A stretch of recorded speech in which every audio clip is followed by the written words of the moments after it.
The wind howls so loud it drowns out my own heartbeat. Snow whips across my face, stinging my skin raw, and the world is nothing but white and shadow. I can't see more than a few feet ahead, but I know I'm not alone out here. The ice beneath my boots groans, a deep, ancient sound that vibrates up through my bones. Somewhere in the blizzard, something is moving, slow, deliberate, and impossibly heavy. I can feel it even if I can't see it. Every instinct screams at me to run, but there's nowhere to go. The outpost is gone, swallowed by the storm. My radio is dead, the screen frozen and lifeless. My phone is just as useless, the battery drained by the cold. I'm cut off, stranded, and the only thing I have left are the rules. If you're reading this, remember the rules. That's what I keep telling myself over and over, like a prayer.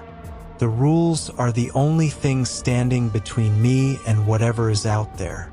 I can't see it, not clearly, but I know it's hunting me. I've seen the tracks, too large, too deep, pressed into the snow where no animal should walk. I've heard the voices, too, carried on the wind, calling my name in tones that sound almost human. But I know better than to answer. That's rule number 5. Never answer when the ice calls your name. I grip my badge, feeling the cold metal through my glove, and try to steady my breathing. The elders warned us about nights like this, but I never believed them. Not really. Now, with the ice cracking beneath my feet and the world turned inside out, I wish I'd listened more closely. If you're reading this, if you ever hear the ice sing, don't panic. Don't run. Remember the rules. They're the only thing that might save you. And if you break them, you might not live to see the dawn. The ice groans again, louder this time, and I see a shadow shift beneath the surface. Something ancient, something hungry. I close my eyes and whisper the rules, hoping they're enough. The storm rages on, and the ice cracks beneath me. My name is Daniel Price, and I've been a park ranger in Alaska for nearly a decade. People think of Alaska as endless wilderness, mountains, forests, rivers, and ice stretching farther than the eye can see. They're right, but they don't know half of it. The park I patrol covers hundreds of square miles, a patchwork of frozen lakes, ancient spruce, and valleys carved by glaciers older than memory. In summer, the sun barely sets, and the world feels alive and endless. But in winter, the darkness settles in, and the land becomes something else, something that remembers. I grew up in Anchorage, the city lights always just a little too bright, the noise a little too constant. My father was a fisherman, my mother a nurse. I spent my childhood summers with my uncle, who lived in a cabin on the edge of the park. He taught me how to track moose, how to read the sky for storms, and how to respect the land. He also taught me the rules, not the ones you find in the Ranger Handbook, but the ones whispered by the old-timers and the elders. The rules that keep you alive when the ice starts to sing. We have rules for a reason. That's what my uncle always said. Some are simple. Never travel alone after dark. Always check the weather before you leave. Others are strangers. If you see a shadow moving under the ice, don't follow it. If you hear your name on the wind, keep walking. If you find a hole in the ice that wasn't there yesterday, mark it and move on. Don't look down. Don't linger. Don't ask questions you don't want answered. When I joined the Park Service, I thought I'd seen it all. Lost hikers, bear attacks, sudden storms that could kill a man in minutes. But nothing prepared me for the things that don't make it into the reports. The disappearances, the strange tracks that circle the ranger station at night, the way the ice sometimes groans like it's alive, like it's remembering something it wants to forget. My first winter on the job, the head ranger, Tom, handed me a battered notebook. "Read this," he said, his eyes serious. "These are the rules. Don't question them. Don't break them. They're the only reason I'm still here." I laughed, thinking it was a joke. Tom didn't smile. "You'll believe soon enough," he said. "Everyone does." Now, years later, I know he was right. The rules aren't just tradition, they're survival. And when the ice starts to crack, when the wind howls and the world turns white, you remember every word. Because out here, the land is old, and the ice hides more than just bodies. Started the way these things always do, quiet, almost easy to ignore. The first sign was the foxes. Normally, they're bold little thieves, darting around the ranger cabins, stealing scraps and leaving muddy prints on the porch. But one morning, I found a half-dozen of them huddled together under the eaves, shivering and silent, their eyes fixed on the frozen lake. They wouldn't move, not even when I tried to shoo them away. I'd never seen them so afraid. A day later, a pair of snowshoe hares were found dead near the trailhead, their bodies untouched by predators, eyes wide open, frozen in terror. I wrote it up as exposure, but the truth gnawed at me. Animals know things before we do. My uncle's words echoed in my mind. When the creatures go quiet, you listen. Then the hikers started to go missing.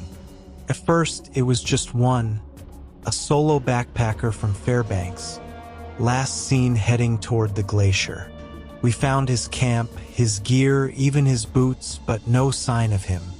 The search teams combed the area for days, but the only clue was a set of footprints leading out onto the ice, stopping abruptly at a patch of snow that looked undisturbed. No cracks, no holes, just emptiness. A week later, a family of 3 vanished while snowshoeing near the southern ridge.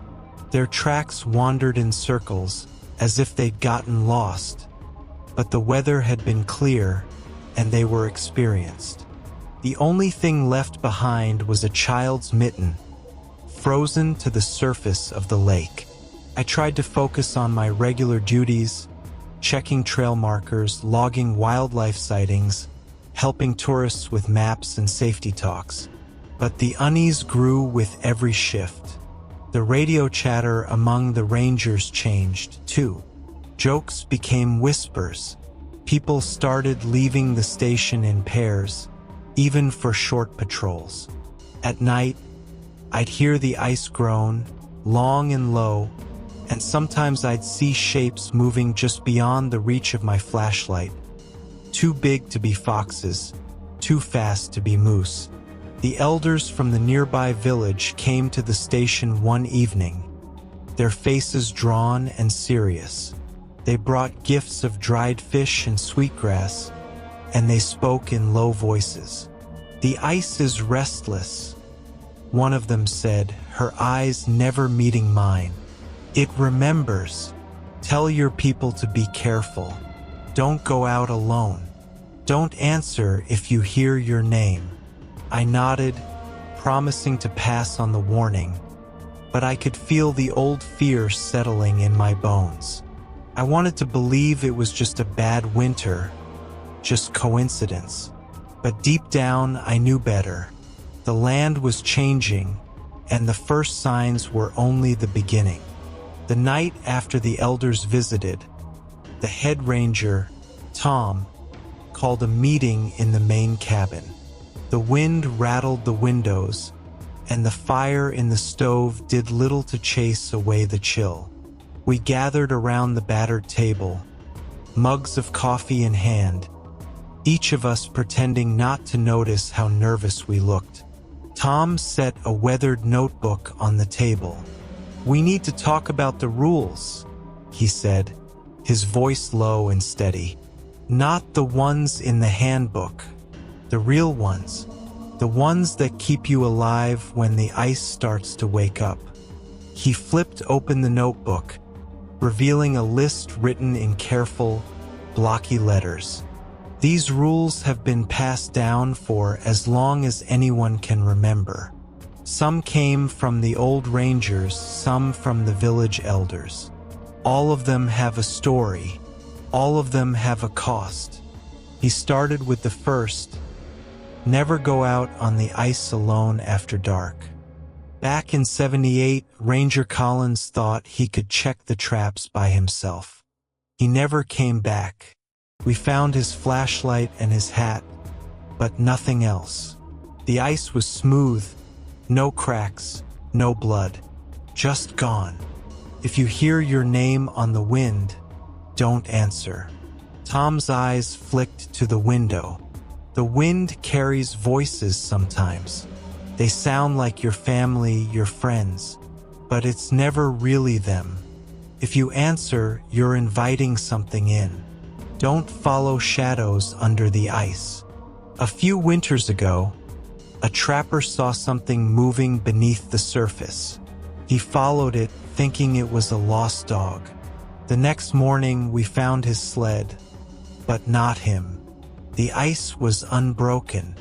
If you find a hole in the ice that wasn't there yesterday, mark it and move on. Don't look down. Some holes are just from the thaw, but others, they're doors.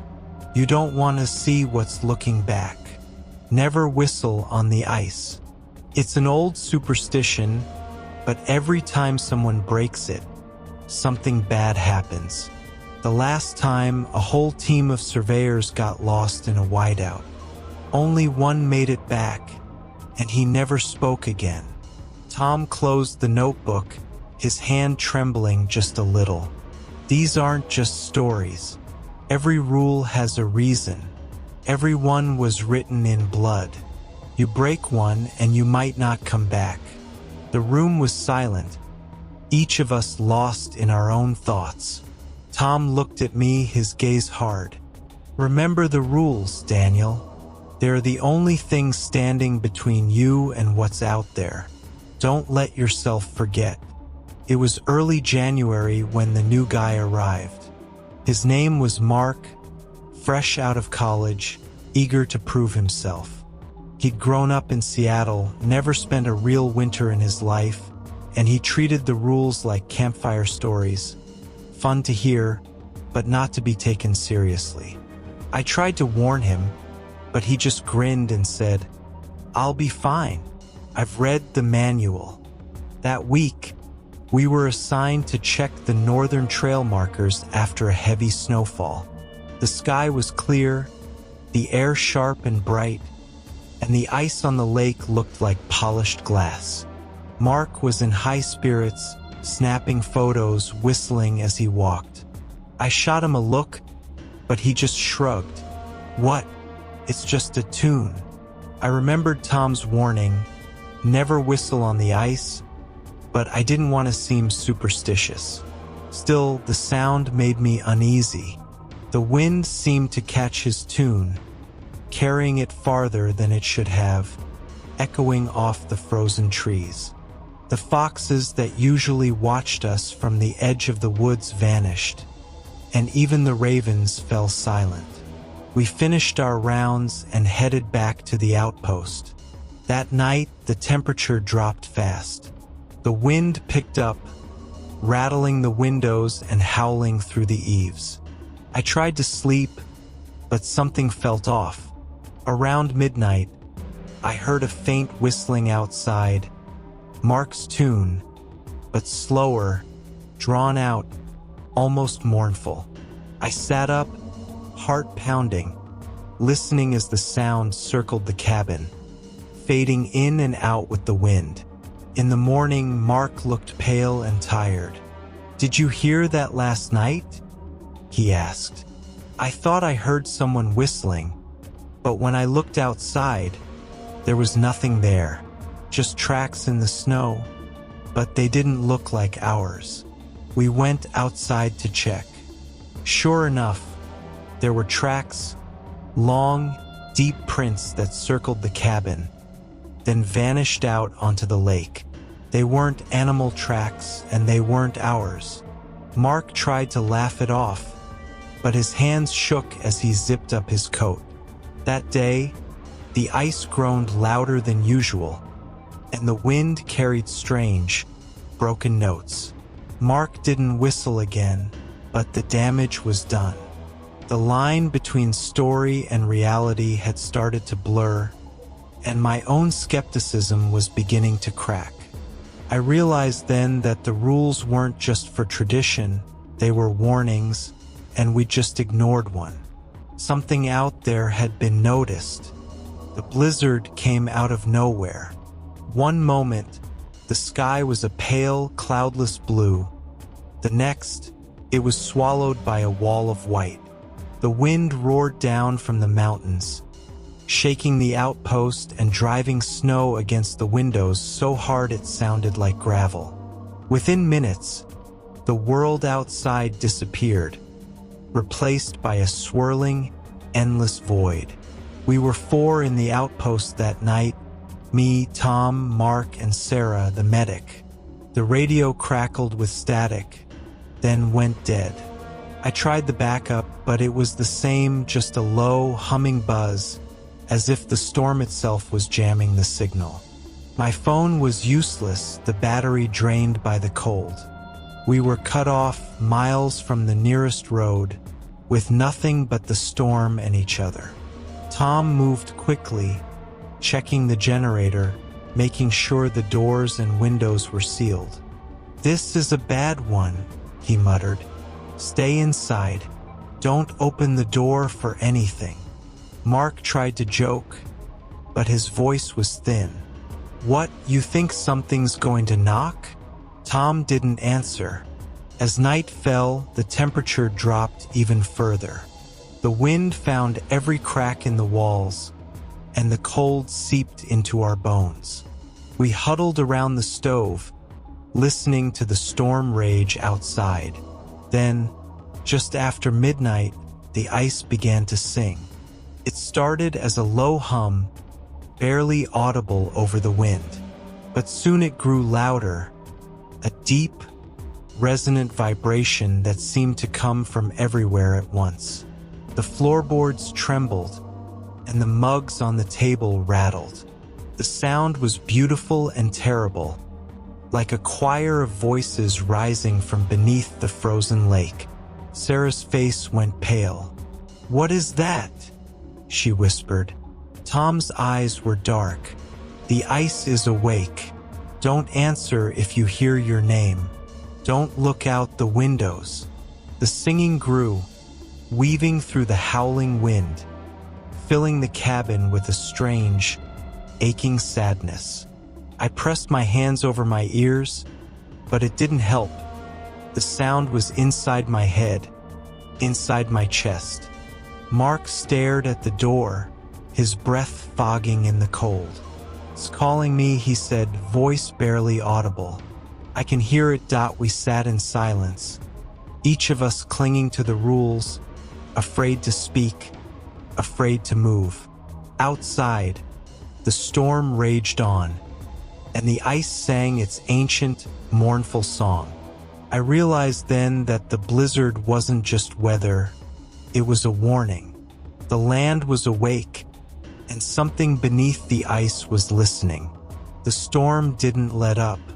By the second night, the world outside the outpost felt impossibly far away, as if we'd been buried alive in snow and silence. But it wasn't silent. The ice kept singing, the sound rising and falling, sometimes so loud it rattled the glass, sometimes so soft it was almost a whisper. We tried to distract ourselves, cards, stories, endless cups of coffee, but the tension in the room was thick enough to choke on. Then the shapes started to appear. At first, I thought it was just the wind blowing snow across the lake, but the movements were too deliberate, too slow. Shadows glided beneath the ice, long and sinuous, circling the outpost. Sometimes they'd stop, just below the surface, and I'd swear I saw eyes, pale, lidless, watching us from the frozen dark. Mark saw them too. He pressed his face to the window, breath fogging the glass. "There's something out there," he whispered. "It's looking for us." Tom yanked him back. "Don't look at them. That's Rule 7. If you see something moving under the ice, look away. Don't let it see you." The wind carried voices now, threading through the cracks in the walls. Sometimes it was my mother's voice, calling me home for dinner. Sometimes it was Sarah's brother, who died in a climbing accident years ago. The voices were always familiar, always just a little too far away to reach. Sarah started to cry, her hands shaking. "It's not real," she kept saying. "It's not real." But it felt real. The rules became our lifeline. We recited them like prayers, clinging to each one as the only thing standing between us and the things outside. Don't answer the voices. Don't look at the shapes. Don't open the door no matter what you hear. That night, the singing stopped. The silence was worse. We heard footsteps crunching in the snow, slow and heavy, circling the outpost. Something knocked on the door 3 times, slow and deliberate. Mark stood, his face pale as the snow. "It's my dad," he said. "He's out there. He needs help." Tom blocked the door, shotgun in hand. "That's not your dad. Sit down." The footsteps faded, replaced by a scraping sound along the walls, as if claws were testing the wood. I pressed my back to the stove, heart pounding, and waited for dawn. The rules were all we had, and I prayed they'd be enough. Because out here, in the heart of the storm, the ice was hunting, and it knew our names. By the 3rd night, exhaustion and fear had worn us thin.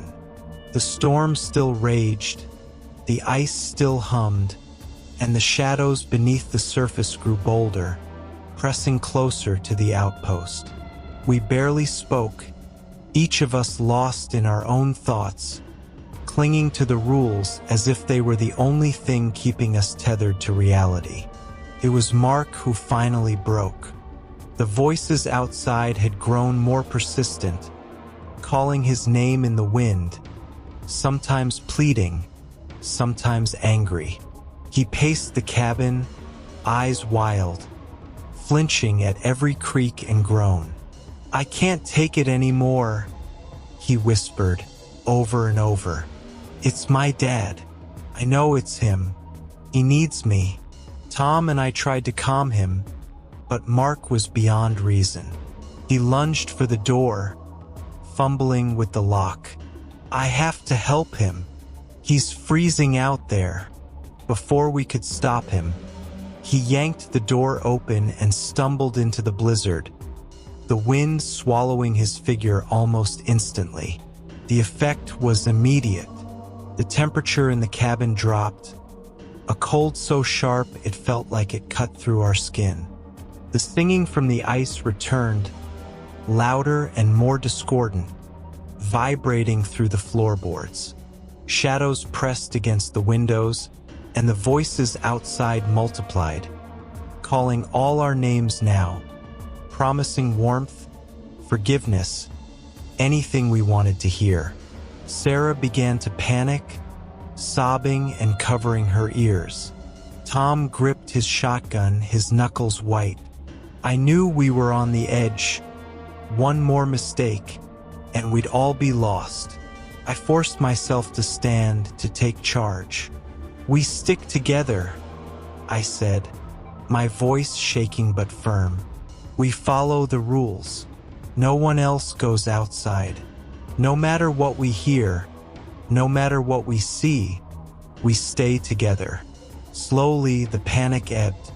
Sarah's breathing steadied, and Tom nodded, his eyes meeting mine with grim determination.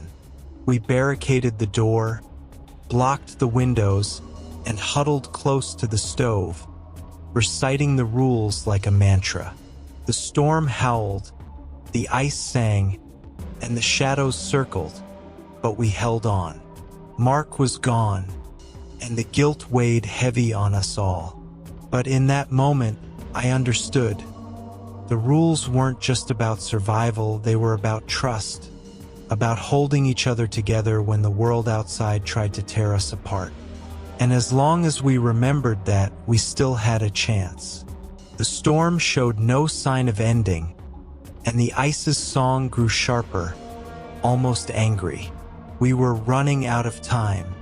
Mark was gone, and the thing outside knew we were afraid. I remembered my uncle's words, "When the old rules aren't enough, you make new ones." I realized we couldn't just hide, we had to act. Tom and Sarah looked at me. I gathered what we had. A flare gun, a coil of rope, Sarah's first aid kit, and the battered notebook of rules. I flipped through its pages, searching for anything that might help. One entry caught my eye, an old story about a ranger who survived by making an offering to the ice, blending tradition with whatever tools he had. I told Tom and Sarah my plan. We're going to make a circle, salt, rope, anything that marks a boundary. We'll light the flare as an offering, and we'll chant the old words. But we'll also use the radio even if it's dead. We'll speak our names, our intentions, and claim this place as ours. We worked quickly, pouring salt in a ring around the stove, tying the rope into knots at the four corners of the room. Sarah found a scrap of red cloth and tied it to the flare gun. Tom recited the rules, his voice steady, while I repeated the old words my uncle taught me, words meant to keep the ice spirits at bay. The wind screamed, and the shadows pressed closer, but we stood together in the circle. I raised the flare gun and fired through the chimney, the red light bursting into the storm. At the same time, I pressed the radio's transmit button and spoke. "We are here. We are alive. This is our home. You cannot have us." The ice shrieked, a sound so loud it rattled the cabin. The singing faltered, then faded. The shadows at the windows recoiled, swirling away into the blizzard. For a moment, everything was still. We stayed in the circle, holding hands, until the first light of dawn crept through the cracks in the walls. The storm had passed. The ice was silent. We had bent the rules, mixed old with new, tradition with survival, but we had survived. I knew the thing beneath the ice was still out there, waiting for another mistake. But for now, we had one. And I understood, finally, that the rules were not just about fear.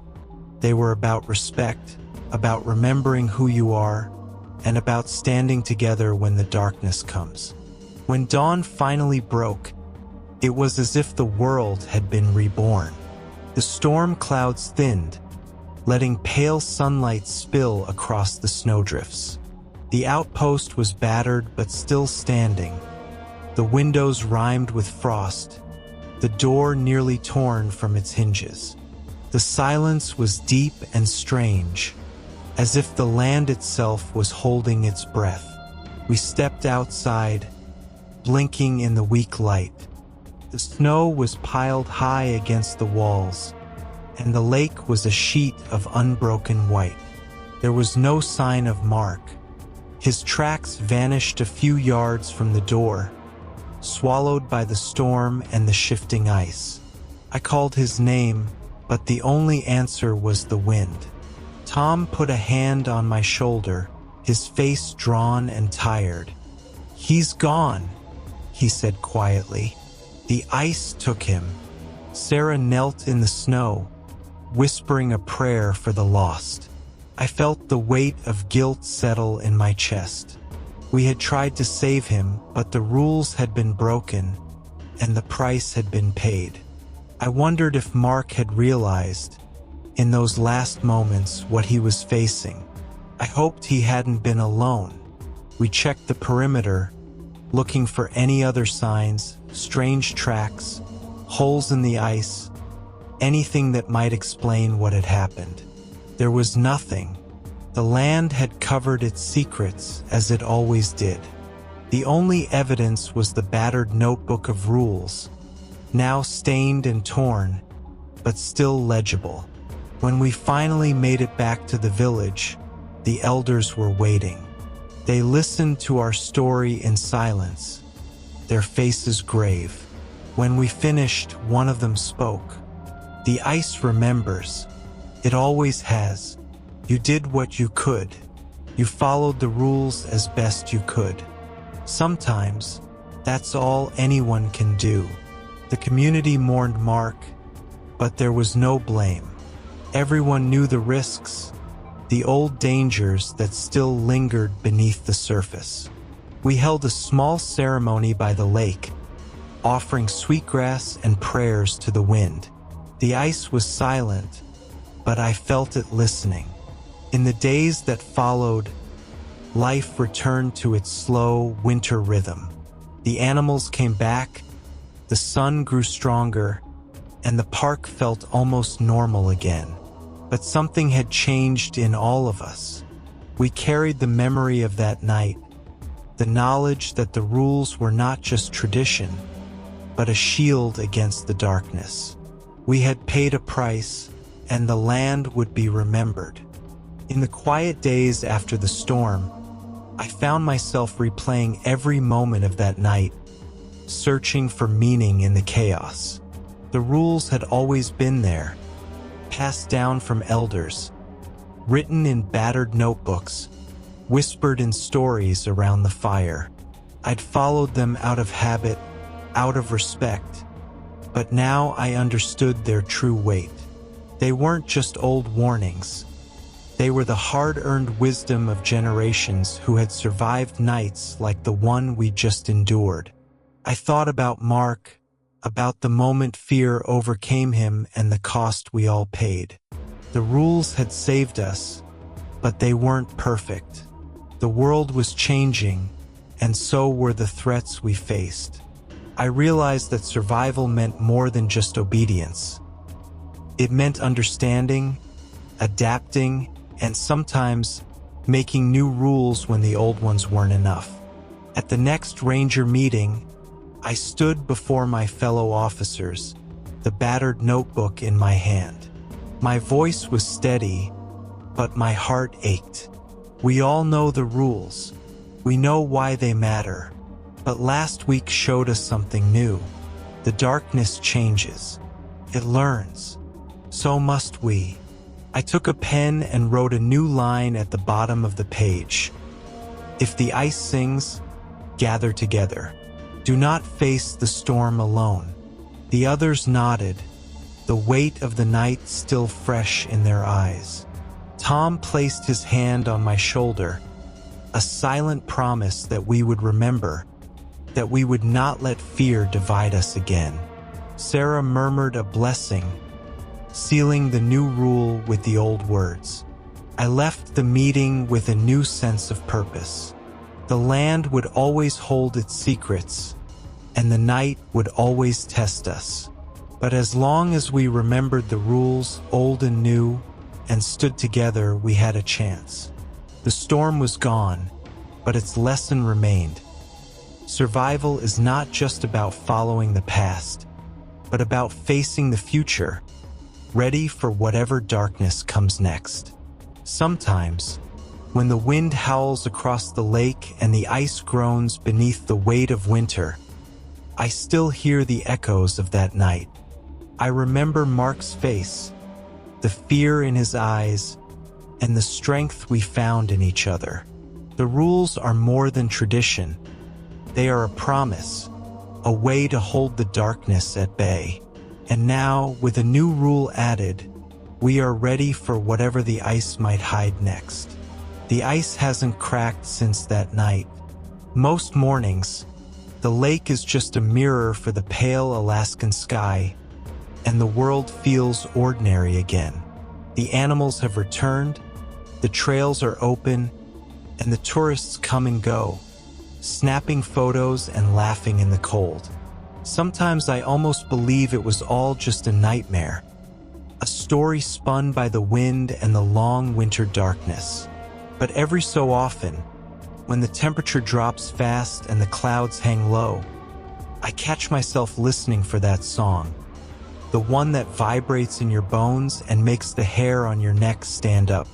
I watch the horizon for shadows that move against the wind, for tracks that appear where no one should walk. I keep the battered notebook of rules in my pocket, the new line written in my own hand, a reminder that the land never truly forgets. People ask if the stories are true, if the rules really matter, or if we just cling to old fears because it's easier than facing the unknown. I tell them what I know. The rules are there for a reason. They're not just for the old rangers or the superstitious or the weak. They're for anyone who wants to see another sunrise. They're for anyone who's ever felt the night press in and wondered what waits just beyond the edge of the light. If you ever find yourself in Alaska and the ice begins to sing, remember what I told you. Don't run. Don't answer the voices. Don't break the circle. Gather together and hold fast to the rules, even when fear claws at your mind. Because the darkness is patient, and it remembers every mistake. The ice hasn't cracked since, but the land remembers, and so do I. And if you ever hear the ice sing, if you ever feel the world shift and the old dread settle in your bones, remember, the rules are your only shield. Break them and you might not live to tell the story. So if you're reading this, take it as a warning. The ice is quiet now, but it's only sleeping. And out here, in the endless white, the past is never as far away as you think.